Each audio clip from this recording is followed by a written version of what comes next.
নমস্কাৰ টেষ্টমেট ইউটিউব চেনেললৈ আপোনাক স্বাগতম। আমি আজি এই ভিডিঅ'টোত টেন্স বা কাল সম্বন্ধে আলোচনা কৰিম। টেন্সনো কি বা কাল কি বস্তু, ইয়াৰ ধৰণ কেনেকুৱা, এই সম্বন্ধে এই ভিডিঅ'টোত সবিশেষ আলোচনা কৰিম। টেন্স বা কাল হৈছে সময়ৰ এটি ধাৰণা। কোনো এক নিৰ্দিষ্ট সময়ৰ ঘটনাৰাজিক উপস্থাপন কৰিবৰ বাবে আমি টেন্স ব্যৱহাৰ কৰোঁ। টেন্স বা কাল সময়ৰ এটা ডাঙৰ গোট বা ডাঙৰ ভাগ। টেন্সনো কি ইয়াক জানিবলৈ আমি কেইটামান উদাহৰণ লৈ চাওঁ। প্ৰথমতে my father gave me a new pen. মোৰ দেউতাই মোক এটি কলম উপহাৰ দিছিল। দ্বিতীয়তে I came to school on a bicycle. মই স্কুললৈ চাইকেলেৰে যাওঁ। We shall meet him at the station. আমি তাক ষ্টেচনত লগ ধৰিম। এই তিনিওটা বাক্যই তিনিটা বেলেগ বেলেগ সময়ৰ বৰ্ণনা দিছে। প্ৰথম বাক্যটোৱে কামটো শেষ হোৱা বুজাইছে, অৰ্থাৎ দেউতাই পেনটো মোক ইতিমধ্যে দি উঠিলে। দ্বিতীয় বাক্যটোৱে এটা ৰেগুলাৰ এক্টিভিটিৰ কথা বুজাইছে, মই স্কুললৈ চাইকেলেৰে যাওঁ, এটা ৰেগুলাৰ এক্টিভিটি। তৃতীয় বাক্যটোৱে ভৱিষ্যতে হ'ব লগা এটা কৰ্মৰ আভাস দিছে, অৰ্থাৎ আমি তাক ষ্টেচনত লগ ধৰিম। ইয়াৰ পৰা গম পোৱা যায় যে টেন্স অৰ্থাৎ কাল মুখ্যতঃ তিনিবিধ। এটা হৈছে পাষ্ট টেন্স অৰ্থাৎ অতীতকাল, দ্বিতীয়টো হৈছে প্ৰেজেণ্ট টেন্স অৰ্থাৎ বৰ্তমান কাল, তৃতীয়টো ফিউচাৰ টেন্স অৰ্থাৎ ভৱিষ্যৎকাল। এতিয়া প্ৰেজেণ্ট টেন্স বা পাষ্ট টেন্স বা ফিউচাৰ টেন্সনো কি, সেই সম্বন্ধে আমি সবিশেষ আলোচনা কৰোঁ আহা। প্ৰথমতে প্ৰেজেণ্ট টেন্স। প্ৰেজেণ্ট টেন্সনো কি? প্ৰেজেণ্ট টেন্স মানে হৈছে বৰ্তমান কাল। কোনো এটা কাম চলি থকা বা হৈ থকা বুজাবলৈ প্ৰেজেণ্ট টেন্স ব্যৱহাৰ কৰে। চিৰসত্য বা অভ্যাগত বাক্যসমূহে এই টেন্সৰ ভিতৰত পৰে। এইমাত্ৰ শেষ হোৱা বাক্য এটা বা অতীততে আৰম্ভ হৈ বৰ্তমানলৈকে চলি থকা বাক্য এটাও প্ৰেজেণ্ট টেন্সতে লিখা হয়। এতিয়া এই গোটেইকেইটা বাক্যৰ ধৰণ বেলেগ বেলেগ। সেয়েহে প্ৰেজেণ্ট টেন্সকো আমি কিছুমান শুদ্ধ ভাগত পৰিণত কৰি বিতংকৈ জানিবলৈ চেষ্টা কৰোঁ। প্ৰেজেণ্ট টেন্সৰ বিষয়ে সবিশেষ জানিবলৈ কেইটামান আমি উদাহৰণ লৈ চাওঁ। ধৰা হ'ল আই ইট, মই খাওঁ। আই এম ইটিং, মই খাই আছোঁ। আই হেভ ইটেন, মই খালোঁ, মই খাই মানে উঠিলোঁ। And I have been eating, মই খায়ে আছোঁ, মানে মই অতীততে খালোঁ, বৰ্তমানলৈ খাই আছোঁ, মানে মই খোৱা কাৰ্যটো শেষ হোৱা নাই। এই বাক্যকেইটাৰ পৰা প্ৰথমটোই আমাক প্ৰকাশ কৰিছে সি সম্পূৰ্ণ হৈছেনে নাই তাক নিৰ্দিষ্টকৈ ধৰিব নোৱাৰি। প্ৰথমটোত যিটো কথা আমাক কৈছে, প্ৰথম বাক্যটোৱে, সেইটো নিৰ্দিষ্টকৈ সম্পূৰ্ণ হৈছেনে নাই তাক ধৰিব নোৱাৰি। সেইবাবে প্ৰথম বাক্যটোক ভাৰ্বটোক প্ৰেজেণ্ট ইনডিফিনিট টেন্সত থকা বুলি কোৱা হয়। দ্বিতীয় বাক্যটোত স্পষ্টকৈ প্ৰকাশ কৰিছে যে বৰ্তমান কামটো চলি আছে বা কণ্টিনিউ হৈ আছে। সেইবাবে এই চেণ্টেন্সটোৰ ভাৰ্বটোক প্ৰেজেণ্ট কণ্টিনিউৱাছ টেন্সৰ বুলি কোৱা হয়। তৃতীয় চেণ্টেন্সটোত অৰ্থাৎ আই হেভ ইটেন চেণ্টেন্সটোত ধৰিব পাৰি যে কামটো কমপ্লিট বা পাৰফেক্ট বা সম্পূৰ্ণ হৈছে। সেইবাবে এই চেণ্টেন্সটোৰ ভাৰ্বটোক প্ৰেজেণ্ট পাৰফেক্ট টেন্সত থকা বুলি কোৱা হয়। চতুৰ্থতে যিটো কোৱা হ'ল আই হেভ বিন ইটিং, সেইটোত মই মানে খায়ে আছোঁ, মোৰ খোৱা কামটো শেষ হোৱা নাই, অতীতত আৰম্ভ হৈছে, বৰ্তমানলৈ শেষ হোৱা নাই।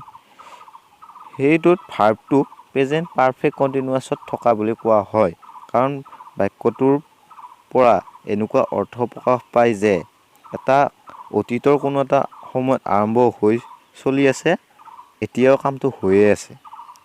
গতিকে প্ৰেজেণ্ট টেন্সৰ 4টা ফৰ্ম আমি পালোঁ।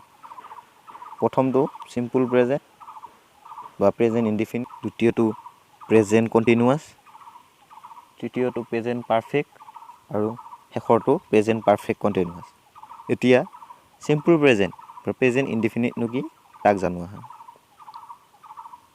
চিম্পল প্ৰেজেণ্ট বা প্ৰেজেণ্ট ইনডিফিনিট ইউনিভাৰ্চেল ট্ৰুথ বা সকলো চিৰসত্য বাক্য বা চিৰসত্য কথা আৰু হেবিচুৱেল অৰ্থাৎ অভ্যাসগত কথা আৰু ৰেগুলাৰ এক্টিভিটি এই কথাবোৰেই প্ৰেজেণ্ট ইনডিফিনিট টেন্সত লিখা হয়।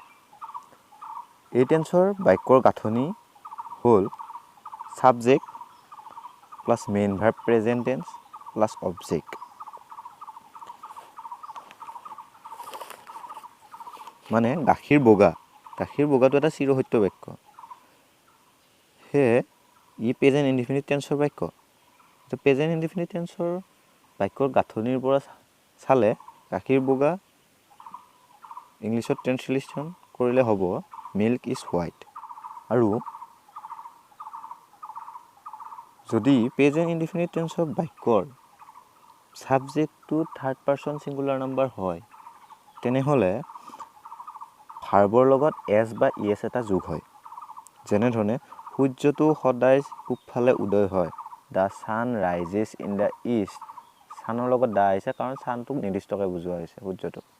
দ্য ছান ৰাইজেছ মানে উদয় হয়, যিহেতু দ্য ছানটো থাৰ্ড পাৰ্চন ছিংগুলাৰ নাম্বাৰ হয় সেইকাৰণে ৰাইজৰ লগত এছ এটা যোগ হৈছে। The sun rises in the east মানে পূবফালে উদয় হয়।